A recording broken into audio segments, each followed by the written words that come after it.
બરોબર છે બરોબર છે જય હો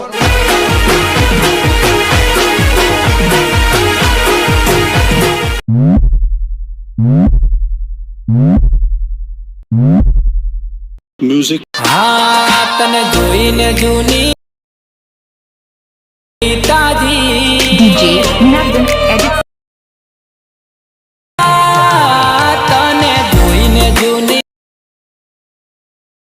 તાજી તને જોઈને જૂની क्या बात है सर, क्या बात है सर, क्या बात, ये बात है। જય માતાજી મિત્રો, સ્વાગત છે તમારું આજના એક નવા ડેમોડિયોની અંદર। તો આગળ તમે ડેમોડિયોમાં લવ સોંગ ઉપર જે પ્રકારનું સ્ટેટસ જોયું તે પ્રકારનું જોરદાર સ્ટેટસ બનાવતા શીખવાનું જો। अच्छा हमको सिखा रिया है। તો વિડીયોને પૂરો જોજો અને ચેનલ પર નવા આવ્યા તો પહેલી વાર આવે તો પ્લીઝ મિત્રો સબસ્ક્રાઇબ કરવાનું ભૂલતા નહીં અને બેલ આઇકનને ઓલ પર સેટ કરી દેજો જેથી મારા આવનારા દરેક વિડીયોની નોટિફિકેશન સૌથી પહેલા તમને મળી રહે। ठीक है समझ गया। અને મિત્રો તમે હજુ સુધી મારા WhatsApp ગ્રુપ અને Telegram ચેનલ જોઈન ના થયો તો જોઈન થઈ જજો અને મને Instagram અંદર ફોલો ના કરો તો ફોલો કરી દેજો, ડિસ્ક્રિપ્શનમાં લિંક મળી જશે। તો મિત્રો ચાલો વધુ ટાઈમ વેસ્ટ કર્યા આપણે એડિંગ છે તે શરૂ કરીએ। અભી મજા આયેગા ના ભીડો। તો મિત્રો એ પ્રકારનો વિડિયો બનાવવા માટે સૌથી પહેલા તો આપણે એલિટ મેસેજ એપ્લિકેશનને ઓપન કરી લેવાનું છે। એલિટ મેસેજ એપ્લિકેશનને ઓપન કરશો તો તમને કંઈક કાર્તા ઇન્ટરફેસ જોવા મળી જશે। તો એ તમે નીચે જોશો પ્લસની બાજુમાં જે પ્રોજેક્ટ વાળું આઇકન છે એના પર ક્લિક કરશો તો તમારા એલિટ મેસેજમાં જે પણ પ્રોજેક્ટ હશે તમને પ્રોજેક્ટ જોવા મળી જશે। તો અહીં તમે જોઈ શકો છો મેં તમને ડિસ્ક્રિપ્શનમાં બે પ્રોજેક્ટની લિંક આપેલ છે। તો બંને પ્રોજેક્ટને તમારા એલિટ મેસેજ એપ્લિકેશનની અંદર ઇમ્પોર્ટ કરી લેવાનું છે અને તમને પ્રોજેક્ટ ડાઉનલોડ કરતા અથવા એલિટ મેસેજની અંદર એડ કરતા ના આવડતું હોય તો મેં તમને ડિસ્ક્રિપ્શનની અંદર એક વિડિયોની લિંક આપેલ છે। બધું મટીરિયલ ડાઉનલોડ કરતા શીખો તો વિડીયોને જોઈ લેજો એટલે તમને મટીરિયલ ડાઉનલોડ કરતા અને એલિટ મેસેજની અંદર એડ કરતા પણ આવડી જશે। તો એ પ્રકારનો વિડીયો બનાવવા માટે સૌથી પહેલાં તો આપણે ફૂલ પ્રોજેક્ટને ઓપન કરી લઈશું। ફૂલ પ્રોજેક્ટને ઓપન કરશું તો તમને કંઈક આરતે ફૂલ પ્રોજેક્ટ છે તે જોવા મળી જશે। તો હવે તમારે શું કરવાનું છે, સૌથી પહેલાં તો નીચેની સાઈડ જે પ્લસનું આઇકન છે એના પર ક્લિક કરવાનું છે, મીડિયાર્સમાં અંદર આવી જવું છે। ત્યારે તમારે શું કરવાનું છે, અહીંથી તમે જો આ ફોલ્ડર તમારે સિલેક્ટ કરી લેવું છે અને આ ફોલ્ડરની અંદર તમને બધું મટીરિયલ જોવા મળી જશે। અને આ ફોલ્ડર તમારે અહીંયા કઈ રીતે આવશે, જે મેં તમને ડિસ્ક્રિપ્શન અંદર ઓલ મટીરિયલ આપ્યું છે તમે ડાઉનલોડ કરી એની અંદર ચીપ ફાઇલ હશે તો એને તમે એક્સટ્રેક્ટ કરશો તો તમારું ફોલ્ડર છે તે કંઈક રીતે આવી જશે। તો હવે તમારે શું કરવાનું છે, અહીંયા તમને કાલે ફોટો જોવા મળશે તો ફોટાને એડ કરવાનો છે। ફોટાને એડ કરવા તમારે શું કરવાનું છે, સૌથી પહેલાં તો તમે જેનો પણ વિડીયો બનાવો એનો ફોટો હોય તમારે એડ કરી લેવાનો છે અને તમે કોઈ પણ ફોટો યુઝ કરી શકો છો। ત્યારે તમારે 3 ડોટની અંદર જવું છે ને 5 માર્ક્સ પર ક્લિક કરી ફોટાને આપણે ફૂલ સ્ક્રીન કરી લેવાનું છે।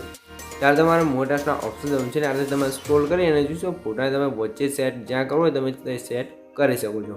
ત્યારે તમારે શું કરવું છે, આ સ્ક્રોલ કરી સ્ટેટસની લાસ્ટમાં આવી જવું છે, ફોટા લેયર પર ક્લિક કરી એરો પર ક્લિક કરશો એટલે ફોટા લેન્સ છે સ્ટેટસની લાસ્ટ સુધી આવી જશે।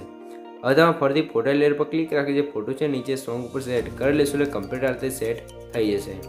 તો અહીંયા તમારે શું કરવું છે, ફરીથી તમારે પ્લસ આઇકન પર ક્લિક કરી અને જે પેલાનું સેવ ફોટો ઓપ્શન છે એની અંદર આવી જવું છે અને જે સ્ક્વેર છે એના પર ક્લિક કરી 3 ડોટની અંદર જવું છે અને 5 માર્ક્સ પર ક્લિક કરી ફૂલ સ્ક્રીન કરી લેવું છે। ત્યારે તમારે ફરીથી colour light colour and fill ઓપ્શનમાં આવી જવું છે ને અહીંયા તમે શું આ ત્રીજાનું ઓપ્શન છે એના પર ક્લિક કરવાનું છે તો કંઈક કાર્તા ઇન્ટરફેસ જોવા મળી જશે। તો અહીંયા તમારે શું કરવાનું છે, વચ્ચે તમને એક લાઇન જોવા મળશે તો નીચે સાઈડ તમે લાઇનને પકડીને આ રીતે ખેંચો એટલે તમને એક ટપકું જોવા મળશે તો ટપકું છે ને તમે અહીં નીચે સાઈડ અહીંયા સેટ કરી લેવું છે, બરાબર। આ રીતે સેટ કરવાના ઉપર સાઈડ ફરીથી લાઇનને આ રીતે પકડવાની છે અને આ રીતે નીચે સ્ક્રોલ કરી અને અહીંયા કંઈક આ રીતે સેટ કરી લેવાનું છે અને આ ટપકા નીચેવાળું ટપકું છે ને થોડુંક નીચે લઈ જઈએ આ રીતે સેટ કરી લેવાનું છે।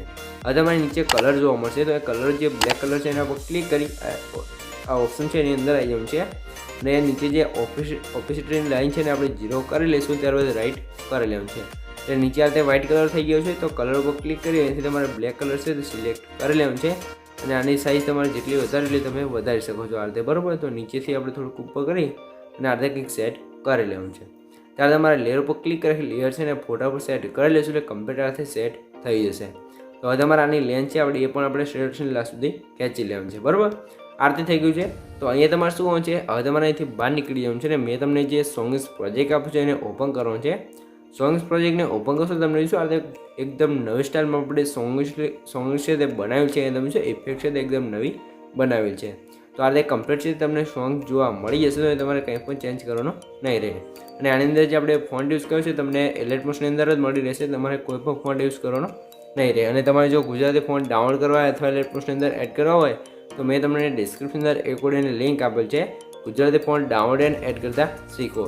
તો ઓડિયોને જોઈ લેજો, તમને ફોન્ટ છે તે એડ કરતા અને એલર્ટ પ્લસની અંદર એડ કરતા અને ડાઉનલોડ કરતા પણ આવડી જશે. બરાબર, તો હવે તમારે શું કરવાનું છે, આ લેયરને સિલેક્ટ કરી લેવાનું છે, પ્લસના આઇકન પર ક્લિક કરીને જે કોપી લેયર લખ્યું છે એના પર ક્લિક કરશો, આપણી લેયર છે અહીંયા કોપી થઈ જશે. તો અહીંથી આપણે બહાર નીકળી જવાનું છે અને ફરીથી ફૂલ પ્રોજેક્ટની અંદર આવી જવાનું છે. ફૂલ પ્રોજેક્ટની અંદર આવવા તમારે શું કરવાનું છે, અહીંયા તમારે ખાસ ધ્યાન રાખવાનું છે, જે સોંગ છે ને તમારે ક્યાંથી પેસ્ટ કરવાનું છે. સૌથી પહેલાં તમે અહીંયા જોઈ લો, સૌથી પહેલાં તમારે સ્ટાર્ટિંગમાં આવી જવાનું છે, પ્લસના આઇકન પર ક્લિક કરીને પેસ્ટ લેયર પર ક્લિક કરશો, આપણી સોંગ થોડી લેયર છે સ્ટાર્ટિંગથી કમ્પ્લીટ આવી જશે. બરાબર, તો એ કમ્પ્લીટ સોંગ છે તે આપણે સોંગની સાથે લાગી જશે. તો તમે સોંગ થોડી લેયર છે એના પર ક્લિક રાખીને આપણે નીચે અહીંયા સેટ કરી લેવાનું છે. બરાબર, આ રીતે સેટ કરો તમારે શું કરવાનું છે, સોંગ થોડી લેયર પર ક્લિક કરી 3 ડોટની અંદર જવાનું છે અને એ તમારે સૌથી લાસ્ટમાં જે અનગ્રુપ લખ્યું છે એના પર ક્લિક કરશો એટલે ગ્રુપ છે તે અનગ્રુપ થઈ જશે. મિત્રો, તમારે ખાસ ધ્યાન રાખવું છે કે સોંગ્સવાળું ગ્રુપ છે ને અનગ્રુપ કરી દેવાનું છે. જો ગ્રુપ છે તે અનગ્રુપ નહીં કરો તો આ શેડો છે તમે શું વધી જશે. બરાબર, તો ગ્રુપને અનગ્રુપ કરશું એટલે ઓછું થઈ જશે કમ્પ્લીટ પરફેક્ટ. બરાબર, તો આ રીતે થઈ ગયું છે. તો હવે તમારે શું કરવાનું છે, ફરીથી તમારે સ્ટાર્ટિંગમાં આવી જવાનું છે, પ્લસના આઇકન પર ક્લિક કરી મીડિયાર્સમાં જવાનું છે અને એ તમને આ રીતે ફ્લેશ લાઇટવાળો એક વિડીયો આપેલ છે, તો વિડીયોને એડ કરવાનો છે. વિડીયોને એડ કરતા તમે વિડીયો લેયર પર ક્લિક કરી 3 ડોટની અંદર જવાનું છે અને 5 પર ક્લિક કરી ફૂલ સ્ક્રીન કરી લેવાનું છે. ત્યાં તમારે બ્લેન્ડિંગ એન્ડ ઓફિસ હાઉસમાં જવાનું છે, લાઇટર ઓફ જઈ અને તમને ચોથાનું જે કલર ડોઝવાળું ઓપ્શન જોવા મળશે એના પર ક્લિક કરશો તો કંઈક કાલે આપણે વિડીયો ઇફેક્ટ છે તે લાગી જશે. બરાબર, તો હવે તમારે શું કરવાનું છે, ફરી તમારે ત્યાં આગળ સ્ક્રોલ કરશો એટલે આપણે વિડીયો છે તમે જો સ્ટેટસની લાસ્ટ સુધી નથી આવ્યા, તો એના માટે આપણે વિડીયોને સિલેક્ટ કરી લઈશું, પ્લસના આઇકન પર ક્લિક કરીને કોપી કરી લેવાનું છે. કોપી કરાવતા વિડીયો લેયર પર ક્લિક કરીને જે વિડીયોની લાસ્ટમાં આવી જવાનું છે, લાસ્ટમાં તમે વિડીયો લેયર પ્લસના આઇકન પર ક્લિક કરીને પેસ્ટ લેયર પર ક્લિક કરશો, આપણે વિડીયો છે ફરીથી લાસ્ટમાં પણ આવી જશે. તો સ્ટેટસની લાસ્ટમાં આવે તમે વિડીયો લેયર પર ક્લિક કરી એરો પર ક્લિક કરીને વિડીયોની જે એક્સ્ટ્રા લેન્થ હોય એ કટ કરી દેવાનું છે. એક્સ્ટ્રા લેન્થ કટ કરશો એટલે આપણું બ્લેક સ્ક્રીન વિડીયો છે એટલે કે વિડીયો ઇફેક્ટ અહીંયા કમ્પ્લીટ લાગી ગઈ છે. તો નીચે તમે જોશો તમને એક રેટિંગવાળી લેયર જોવા મળશે, તો એનું આઇટમ બંધ છે તો એને ચાલુ કરશો એટલે આપણે વિડીયો અંદર આવતા તમે જોઈ શકો છો સિમ્પલવાળી ઇફેક્ટ પણ લાગી જશે. તો તમે અહીંયા જોઈ શકો છો આપણો વિડીયો છે એ ફોટો લાગી ગયો છે અને સોંગ્સ આવી ગઈ છે, ઇફેક્ટો લાગી ગઈ છે, પણ તમે શું બીટમાર્ક છે તે આપણે શેક ઇફેક્ટો નથી લાગી. તો ઇફેક્ટો લગાવવા માટે તમારે શું કરવાનું છે, સૌથી પહેલાં તમારે સ્ટાર્ટિંગમાં આવી જવું છે ને તમે થોડોક આગળ આવશો એટલે તમને 2.2 સેકન્ડે તમને ઇફેક્ટવાળું ગ્રુપ જોવા મળશે, તો એના પર ક્લિક કરવાનું છે અને 3 ડોટની અંદર આવી જવાનું છે. બરાબર, તો એ તમને ઘણા બધા ઓપ્શન જોવા મળશે, તો સૌથી લાસ્ટમાં અનગ્રુપ લખ્યું છે એના પર ક્લિક કરશો એટલે ગ્રુપ છે તે અનગ્રુપ થઈ જશે. ગ્રુપ અનગ્રુપ થશે એટલે તમે જોશો તમને ખબર જ હશે કે આપણે ગ્રુપ અનગ્રુપ કરી એટલે વિડીયો અંદર જે પણ ઇફેક્ટો લગાવી બધી ઇફેક્ટો લાગી જાય છે. તો આપણો વિડીયો છે એ કમ્પ્લીટ બનીને તૈયાર થઈ ગયું છે અને તમને કંઈ પણ ખબર ના પડી તો વિડીયોને પાછો કહીને જોઈ લેજો અથવા મને કોમેન્ટ બોક્સની અંદર જણાવી દેજો. બરાબર મિત્રો, તો સૌથી પહેલાં તમે અહીંયા વિડીયો થોડોક ડેમો જોઈ લો એટલે તમને ખબર પડી જાય કે આપણો વિડીયો કેવો બનશે. થોડોક ડેમો જોઈ લો, જોઈ શકો છો આ રીતે આપણો વિડીયો છે તે કમ્પ્લીટ બની ગયો છે. તો હવે તમારે શું કરવાનું છે, સ્ટેટસને સેવ કરવા માટે ઉપર જે એરો છે એના પર ક્લિક કરી અહીંથી તમે એરો પર ક્લિક કરી વિડીયોની ક્વોલિટી જે રાખવું એ રાખી શકો છો. અને મિત્રો તમારે વિડીયો છે વોટ્સએપમાં મૂકતા ફાટી જતું હોય તો એના માટે આપણે એક વિડીયો બનાવેલ છે વોટ્સએપમાં HD સ્ટેટસ મૂકતા શીખો, તો વિડીયોની લિંક છે તમને ડિસ્ક્રિપ્શન અંદર મળી રહેશે, તો વિડીયો જોઈ લેજો. બરાબર, એટલે તમારા વોટ્સએપમાં સ્ટેટસ છે તે HD લાગી જશે. તો હવે તમારે નીચે એક્સપ્રેસ પર ક્લિક કરશો તમારો વિડીયો છે કમ્પ્લીટ છે એવું થવા મળશે. તો મિત્રો વિડીયો ગમે તો વિડીયોને લાઇક કરી દેજો ને ચેનલ પર નવા આવે તો પહેલી વાર આવે તો પ્લીઝ મિત્રો સબસ્ક્રાઈબ કરવાનું ભૂલતા નહીં. તમારા માટે આટલી મહેનત કરીને વિડીયો બનાવું છું તો પ્લીઝ મિત્રો એક સબસ્ક્રાઈબ જરૂરથી કરી દેજો. તો મળી એક બીજા ટીવી સાથે, ત્યાં સુધી જય માતાજી.